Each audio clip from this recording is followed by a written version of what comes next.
오늘 일부 예배 때 예배를 마치고 난 다음에 저희 아내가 저한테 이런 얘기를 하더라고요. 목사님, 오늘 설교 너무 은혜스러웠습니다. 아무도 아멘 안 하시고.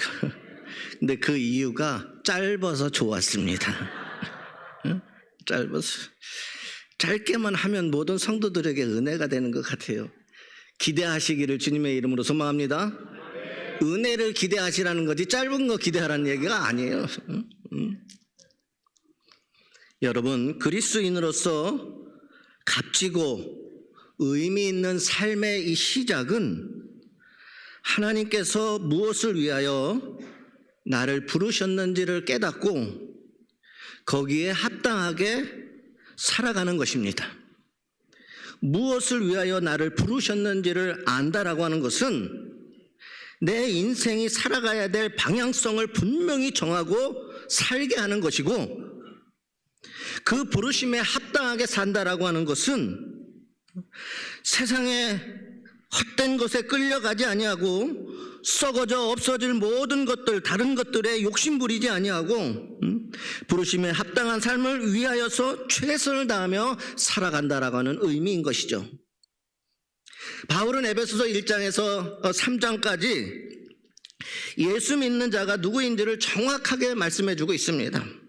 성도는요, 하나님의 경륜에 의해서 하나님의 계획하심과 섭리하심을 통하여서 예수님과 함께 하나님의 자녀가 되어지고 예수님과 함께 교회가 된 자이고 예수님과 함께 하늘나라를 소망하며 살아가는 자라고 말씀하고 있는 것입니다. 이것은 우리의 그 어떤 노력에 의한 것이 아니라 철저히 하나님의 은혜라고 하는 것이죠. 우리가 애쓰고 수고했기 때문에 자격이 됐기 때문에 하나님의 자녀가 된 것이 아니라는 거예요. 내가 이 세상에서는 어떠한 자격도 되지 아니하고 받을 수는 없지만, 그런데도 하나님께서 우리를 아낌없이 사랑하여 주셔서 생명을 바칠 만큼 사랑해 주셔서 우리의 노력이 아니라 하나님의 은혜로 다 이루어지게 되어졌다라고 하는 사실입니다. 오늘 여러분들이 그리스도인이 되어진 것도 하나님께서 여러분들을 택하셨고 여러분들을 이 땅에 교회로 세워주신 하나님의 은혜인 줄 믿으시기를 바랍니다. 여러분, 놀라운 것은요, 이것은 예수님을 주님으로 믿는 모든 자에게 이루어졌다라고 하는 사실이에요. 누군가에게만 주는 것이 아니라 예수 그리스도를 믿는 모든 사람은 하나님의 자녀가 되어지고 교회가 되어지고 하나님의 나라의 소망을 그 인생 가운데 주셔서 그 소망으로 인생을 살게 하시는데 모든 믿는 자에게 주셨다라고 하는 사실입니다. 에베소서 2장 8절에 이렇게 기록합니다. 너희는 그 은혜에 의하여 믿음으로 말미암아 구원을 받았으니 이것은 너희에게서 난 것이 아니요 하나님의 선물이라. 나의 나된 모든 것들은 다 하나님의 은혜라고 하는 사실입니다. 내가 오늘 여기까지 이렇게 살아갈 수 있었던 모든 것도 믿음을 통하여 구원해 주신 하나님의 은혜였다라고 하는 사실입니다. 그리고 에베소서 4장에서는요, 은혜로 말미암아 하나님의 자녀가 됐고 교회가 되어지고 천국을 소망하는 자로 부르심을 받았으니 이제 그 신분에 걸맞는 삶을 살기 위하여 힘쓰고 애쓰라라고 말씀하고 있어요. 너희에게 그 은혜가 주어졌으니 이제 그 신분에 걸맞는 그러한 삶을 살기 위해서 힘쓰라라고 하는 거예요. 에베소서 4장 1절에서 3절 말씀입니다. 그러므로 주 안에 갇힌 내가 너희를 권하노니 너희가 부르심을 받은 일에 합당하게 행하여 그 모든 겸손과 온유로 하고 오래 참음과 사랑 가운데 서로 용납하고 평안에 매는 줄로 성령이 하나 되게 하신 것을 힘써 지키라. 부르심에 합당하게 행하는 삶을 살면 반드시 성령이 하나 되게 하시는 것이 우리의 삶이 되어진다라는 거예요.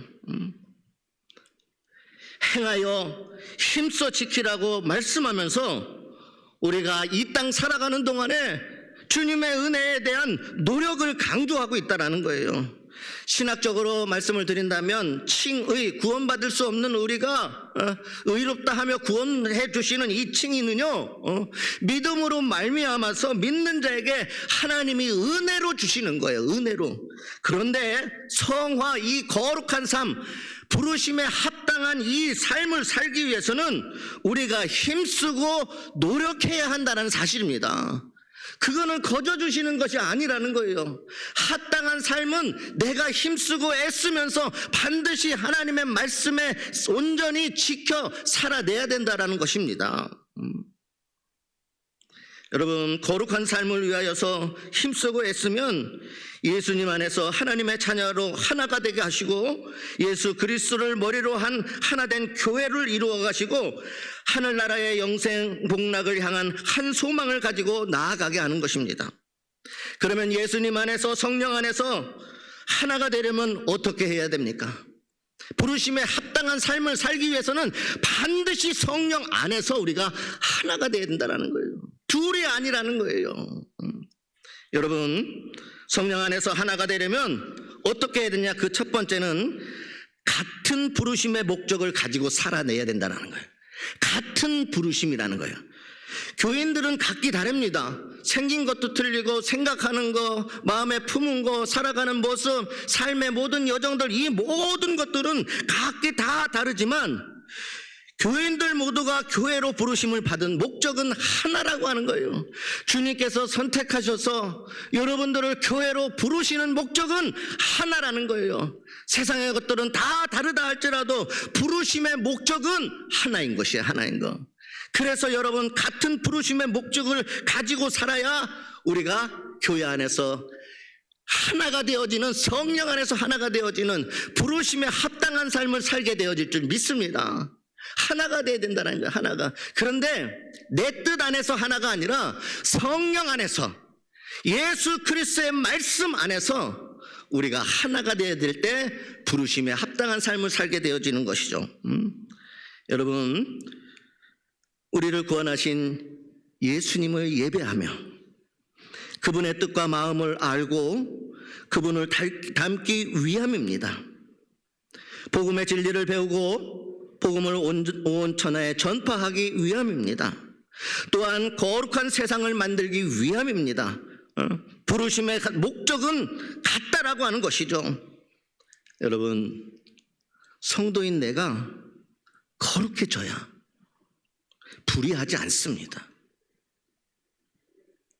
우리 안에 예수가 살아있어서 성령께서 우리를 움직여 주셔야, 우리가 거룩한 삶을 살아야, 거룩해져야 불의하지 않는다라는 거예요. 내가 거룩해져야만 세상 것에 마음을 뺏기는 우상 숭배하지 않는다라는 겁니다.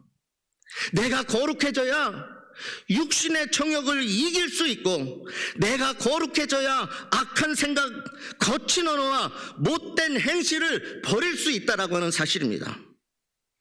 그러한 성도가 세상을 거룩한 하나님의 나라로, 하나님의 뜻이 이루어지는 것으로 만들어 갈 수 있는 것입니다.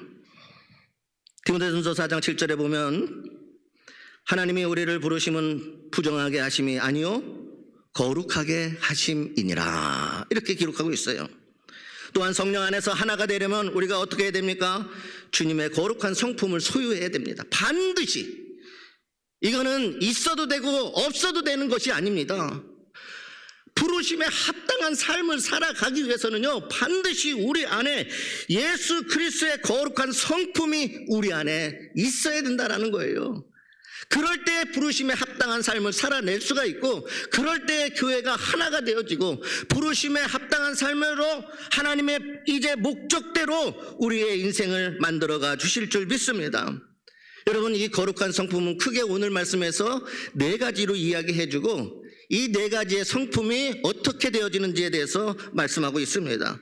2절에서 3절의 말씀에 보면 모든 겸손과 온유로 하고 오래 참음으로 사랑 가운데서 서로 용납하고 평안에 매는 줄로 성령이 하나 되게 하신 것을 힘써 지키라.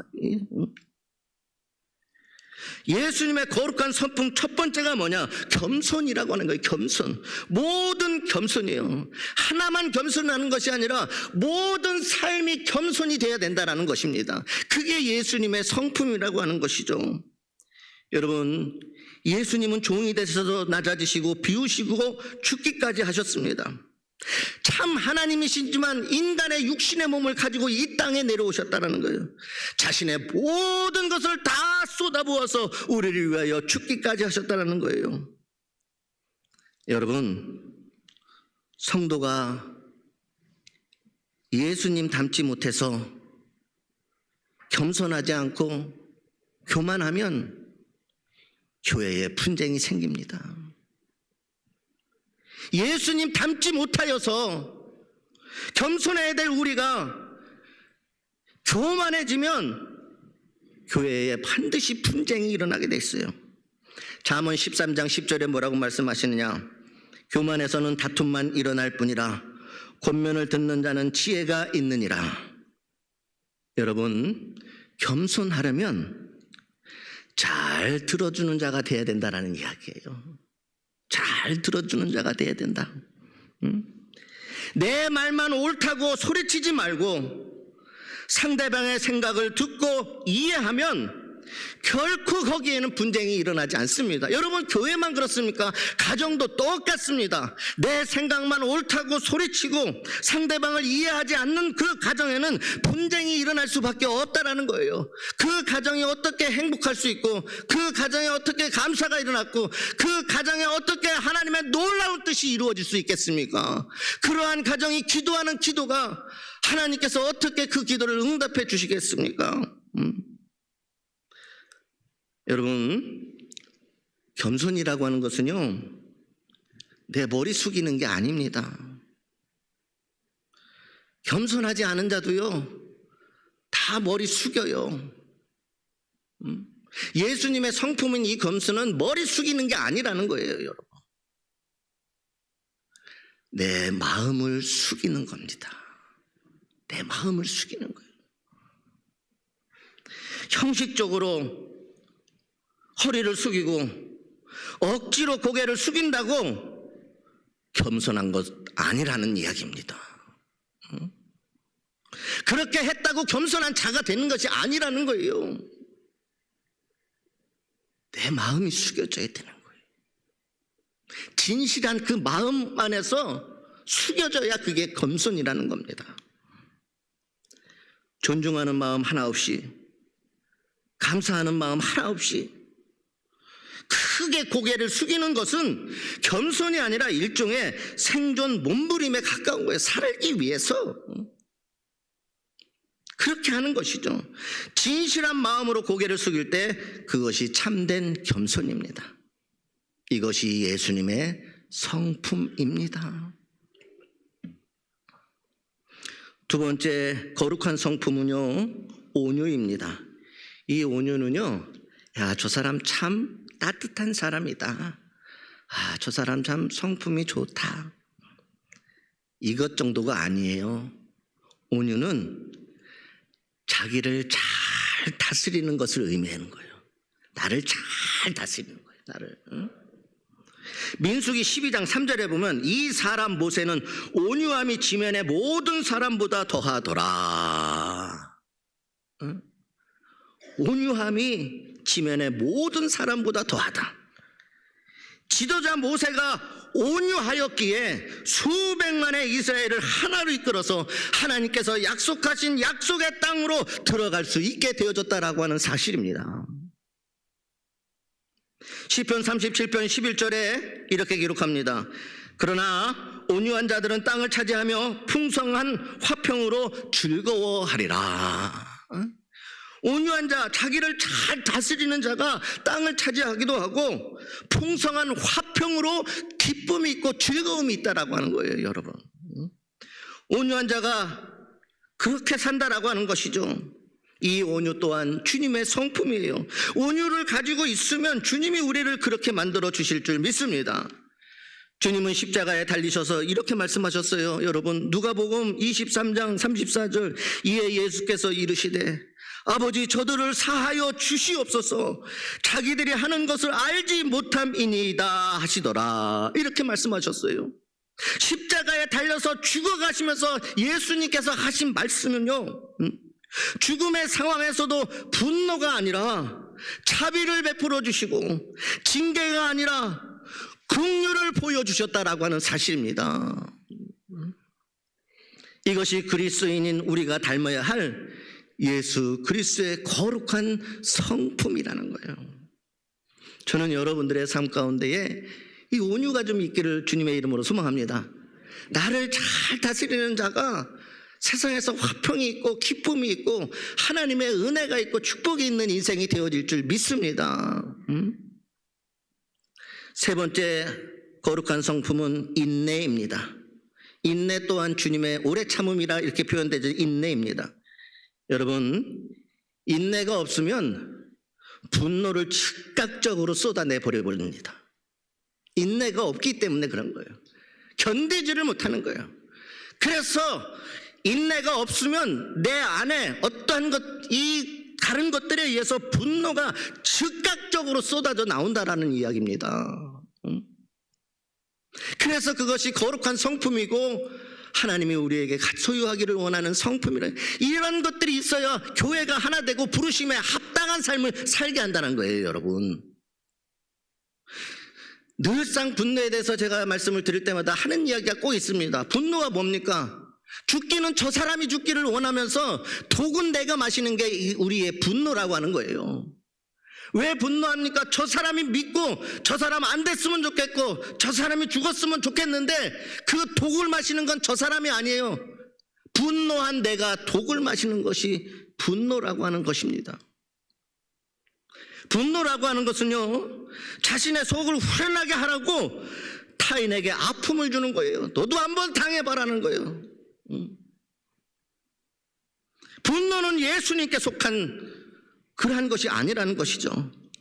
그래서 예수님께 속한 인생들은요, 반드시 오래 참음이 그 안에 존재해야 된다는 거예요. 인내가 없으면 타인과의 관계가 무너집니다. 깊은 관계를 가질 수가 없습니다. 마음을 하나가 되게 할 수가 없다라는 이야기입니다. 하나가 되기를 원하신다면, 하나님 부르심에 합당한 삶을 행하기를 원하신다면 분노를 죽이고 인내의 성품을 구비해야 하는 것입니다. 세 번째, 네 번째, 용납입니다. 이 용납이라고 하는 것은요, 우리가 흔히들 생각할 때 그냥 받아들이는 것 정도로 생각을 해요. 여러분, 용납은 받아들이는 것으로 끝나는 게 아니에요. 그것은 세상에서 하는 거예요. 그냥 받아들여 주는 거예요. 이 하나님께서 말씀하시는 이 용납은 타인을 수용하기 위해서 나를 바꾸는 게 용납이에요. 용납. 예수님께서요, 우리를 살리시기 위하여서 우리의 모든 것을 다 받아들여 주셨잖아요, 여러분. 우리도 예수님처럼 이 용납이라고 하는 것은 타인을 수용하기 위해서 내가 바뀌는 거예요. 내가 변화되어야 된다는 거예요. 그럴 때 하나가 되는 은혜가 있고 부르심에 합당한 일들이 여러분의 인생 가운데 나타나게 되어질 줄 믿습니다. 여러분, 상대방이 나와 다른 기질과 성향을 가지고 있더라도요, 가정도 여러분 똑같습니다. 이 용납이 없는 가정은요, 반드시 분열되게 돼 있어요. 받아들여주지를 않는데요, 여러분. 어떤 분이 그랬대잖아요. 부흥회 가서 강사님이 설교를 하셨는데 너무너무 큰 은혜를 받았어요. 강사님이 그렇게 얘기했대요. 여보, 아니, 세상에서 가장 따뜻한 바다가 뭐야? 무슨 바다죠?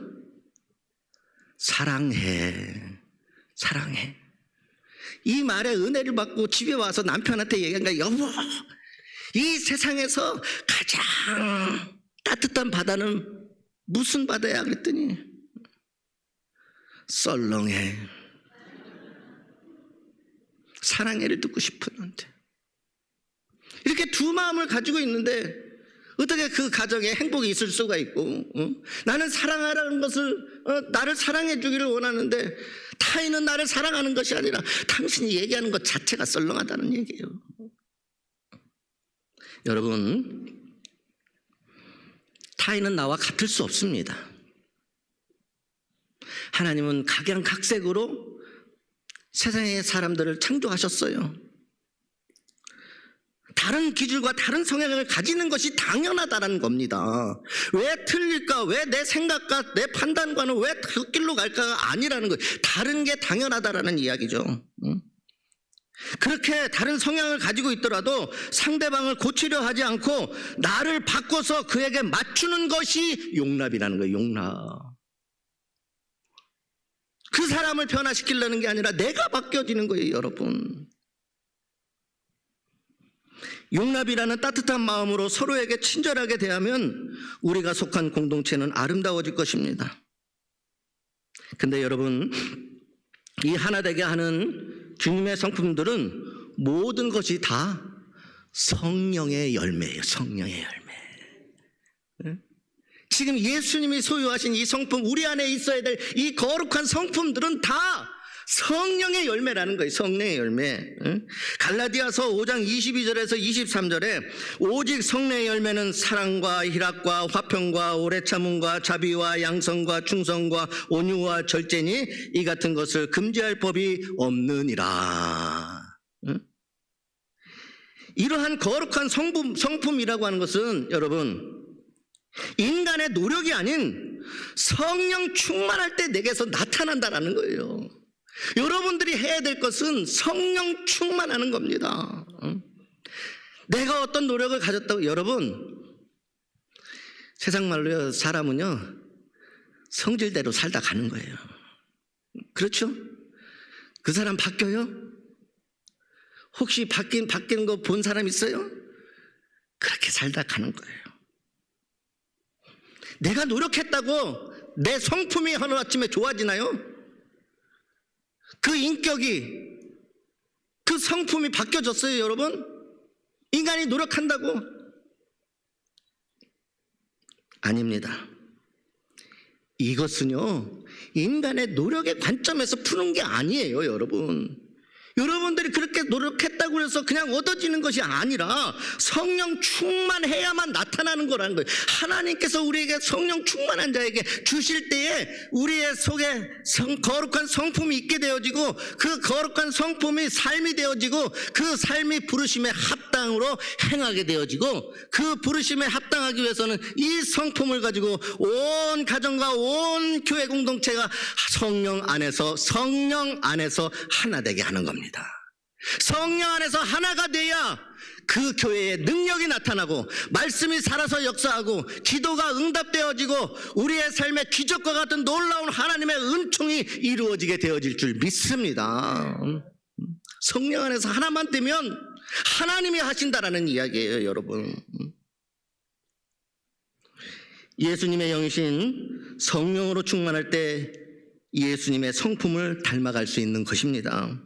그러니 여러분, 내 인격이 조금 부족하다고, 내 성품이 조금 부족하다고 실망하지 마시기를 바랍니다. 성령 충만하면 하나님께서 하십니다. 내가 부족한 거, 내가 잘 안 돼. 그래서 여러분, 그런 것들 때문에 낙심하고 실망한 이유가 없어요. 그럴수록 우리가 하나님 앞으로 나아가야 됩니다. 기도의 자리로 나아가기만 하면 된다라는 거예요. 여전히 나는 부족하지만 성령 충만하게, 하나님께서 성령 충만하게 하시면 하나님께서 모든 일을 할 수 있게 하는 거예요. 그래서 믿음으로 주님 앞에 나아가 기도하면 믿는 자에게는 능치 못함이 없게 하시는 것은 내가 하는 것이 아니라 하나님이 하시는 거예요.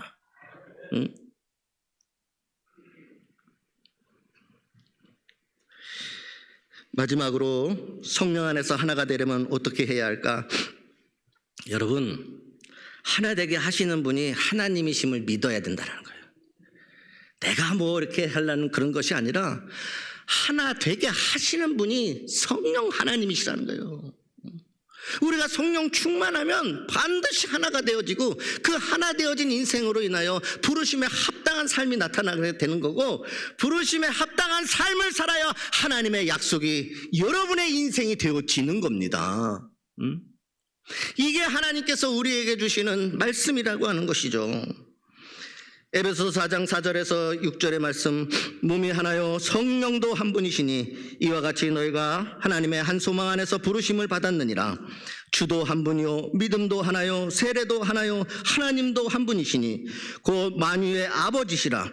만유 위에 계시고 만유를 통일하시고 만유 가운데 계시도다. 모든 곳에서 하나님의 뜻이 하나 되게 하는 그러한 것이 하나님이심을 믿으시기 바랍니다. 하나님이 지금 그렇게 하신다라는 거예요. 하나님이 함께하면 하나가 됩니다. 하나님의 성품을 소유하면 가정에서도 여러분의 삶의 자리에 어느 곳에 있든지 간에 그곳이 하나가 되어지는, 서로 다름을 용납해주고 그 사람을 바꾸는 것이 아니라 내가 바뀌어줘서 그 사람을 품에 안아주는 것. 여러분, 우리가 가정이 이렇게 돼 보세요. 얼마나 행복한 가정이 될까. 우리 교회가 한번 생각해 보세요. 하나님께서 하나 되게 하셔서 우리 교회에는 기쁨이 있고 감사가 있고 응답이 있고 축복이 있고 아멘 할 때까지 할 겁니다. 숨 넘어갈 것 같아요. 숨 넘어갈 거.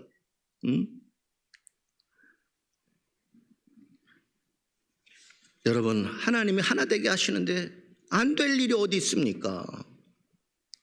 그때부터는 하나님이 하신다라고 말씀하시는데 그때부터는 내 일이 아니라 주님의 일이 되는 거예요. 주님의 일. 주님이 손 대시는데 아픈 사람 치료하지 않으셔주시겠습니까? 잘 안 되는 것들 풀어주지 않겠습니까? 근심 걱정 염려가 변하여 기쁨이 되고 소망이 되게 하지 않겠습니까? 하나님이 하신다는데요. 내 삶의 자리는 여전히 근심과 염려 그런 것들이 있다 할지라도 하나님이 손대는 순간 그것을 바꿔주시는 것입니다. 여러분, 하나님께서 인류를 창조하실 때 가정, 교회, 인간과 자연이 서로 하나가 될 때 행복을 누리게 만드셨어요. 하나가 될 때 행복을 누리는 거예요. 가정도 그렇고 교회도 그렇고. 그러기에 여러분 잊지 마십시오. 마귀는 지금도 쉬지 않고 서로 싸우도록 분열을 책동하고 있다는 겁니다. 하나님은 하나가 되셔서 서로 하나가 될 때 행복함을 누리게 하셨는데 마귀는 이 하나 되는 것을 행복해진 것을 누리지 못하게 지금도 쉬지 않고 서로를 싸우고 분열을 책동하고 있다는 거예요. 여러분, 교회 안에서도요 서로 싸우게 만드는 사람들 있죠. 분열을 책동하는 사람들이 있죠. 뒤에서 남 탓하는 사람이 있죠. 흉보는 사람들이 있죠. 여러분, 이러한 사람은요, 잘 들으세요. 제 이야기가 아니에요. 하나님의 성품이 아니라 마귀의 성품대로 살고 있다는 거예요. 마귀의 것을 쫓아 사는 거예요. 여러분, 문의는 그리스도인인데 진짜는 그리스도인이 아니었다라는 겁니다. 주님은 주님 닮기를 원하세요. 예수님처럼 살기를 원하세요. 예수님처럼 살아야 하늘의 능력이 나타나는 겁니다. 근데 어느 순간 나는 이 육신을 이기지 못하여서 서로 싸우도록 하고 미워하게 하고 분열을 책동한다면 하나님에게 붙잡힌 그리스도인이 아니라 마귀에게 붙잡힌 사람이라는 겁니다. 그래서 여러분, 세상은요, 이 세상이 악해질수록 분열하여 싸우는 것이에요. 세상이 악하면 악해질수록 마귀가 그 인생을 붙잡으면 붙잡을수록 분열하고 싸우는 것이 세상이라는 거예요. 그럼 이제 옆 사람 한번 쳐다보세요. 옆 사람 꼭 쳐다보세요. 싸우지 말자 한번 해보세요. 싸우지 말자. 교회 안에서 행복한 일이 얼마나 많습니까? 하나가 되어지면요, 그 행복이 내 것이 되어지는 건데 그 인간의 이런 감정, 이러한 것들, 속상한 것들을 우리가 견뎌내지 왜 못 견딥니까? 예수님의 거룩한 성품이 내 안에 소유가 되어지면 견뎌냅니다. 성령께서 하시는 열매라고 그랬잖아요. 성령 하나님이 그렇게 만들어가는 겁니다. 근데 그 마음이 소유가 안 됐으면 이 육신의 소욕을 따라서 살게 돼 있다라는 이야기예요. 그래서 성령 안에서 하나가 되라는 이야기를 주님께서 에베소서를 통하여 바울의 입술을 통하여 지금 말씀하고 계신 거예요. 바울의 이야기가 아니라 예수님께서 바울의 입술을 통하여 오늘 우리들에게 선포하는 메시지로 들으시기를 주님의 이름으로 소망합니다. 우리가 이 모든 것을 깨달았다면 성도와 교회는 반드시 하나 되기 위하여 힘써야 됩니다. 여러분, 부르심에 합당한 삶을 살기 위해선 성령 안에서 하나가 되면 됩니다. 그러기 위해서는 우리가 예수님의 그 거룩한 성품이 여러분 속에 살아있어야 돼요. 여러분 속에. 여기 막 자꾸 배에 꼬인 것 자꾸 집어넣지 말고요. 그거 다 가지고 있는 내가 힘들어지는 거예요. 다 담대하게 주님이면 하실 수 있다라고 해서 내 마음을 활짝 열고 주님 내 안에 오시옵소서. 성령님 성령 충만하게 나를 인도하여 주시옵소서. 내가 부족해도 성령 하나님이 일하시면 되는 겁니다. 양양교회 하나가 되어지고 여러분의 가정이 하나가 되어져서 부르심에 합당한 그 인생을 생하며 살아가는 그 인생에 놀라우신 하나님의 약속은 여러분의 삶이 되는 거예요. 약속으로 끝나지 않습니다. 약속이 여러분이 인생이 되게 하시는 거예요. 그것이 내게 나타나고 그것이 내게 증거가 되는데 왜 기뻐할 일이 없겠습니까? 왜 은혜가 되지 않겠습니까? 날마다 내 삶 속에 부르심에 합당하게 행하며 사는 참된 그리스도인들이 다 되시기를 주님의 이름으로 소망합니다. 기도하겠습니다. 주님,